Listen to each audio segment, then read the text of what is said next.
In 2015, the United Nations adopted 17 Sustainable Development Goals, or SDGs, to promote prosperity for both people and the planet. SDG 12, Responsible Consumption and Production, focuses on using planet resources wisely and fostering sustainable production practices.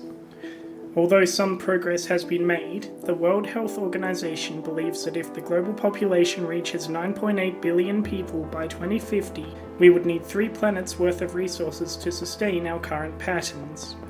SDG 12.5 aims to substantially reduce waste generation through prevention, reduction, recycling, and reuse by 2030, measured by Indicator 12.5.1, National Recycling Rate and tons of material recycled. One of the most urgent issues is plastic waste, a rapidly growing global affair.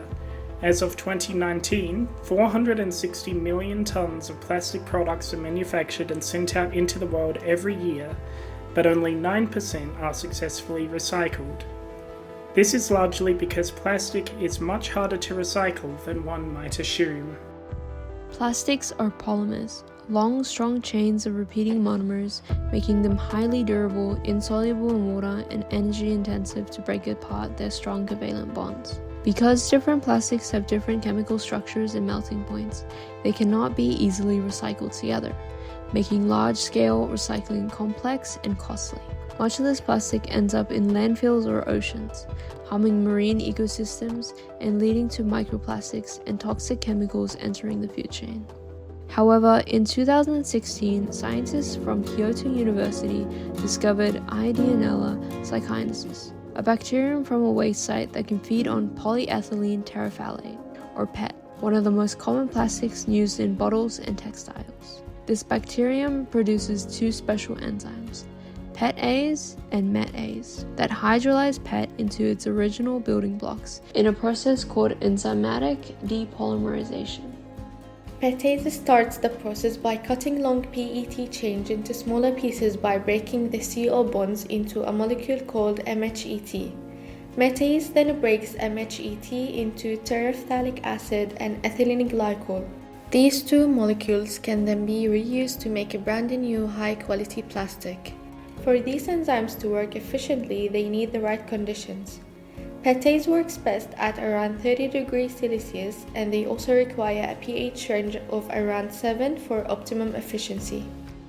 In the lab, wild-type PETase takes about 6 weeks to break down PET, which is not commercially viable.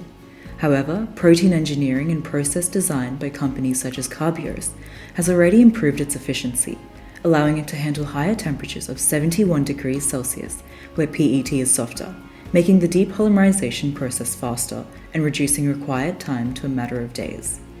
However, we need to remember that PET makes up only about 10% of global plastic waste.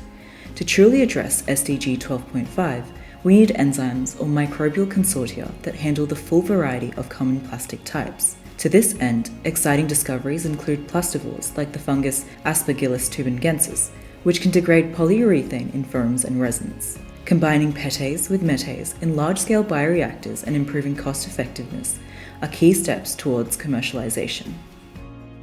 Harnessing these enzymes allows us to transform plastic waste from a global long-lasting pollutant into a valuable reusable resource.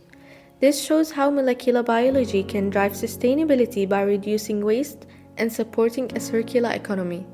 With ongoing advances, including other plastic-degrading microbes and scalable biotechnologies, today's waste crisis could become tomorrow's opportunity for sustainable innovation, helping us achieve SDG 12.5 by 2030.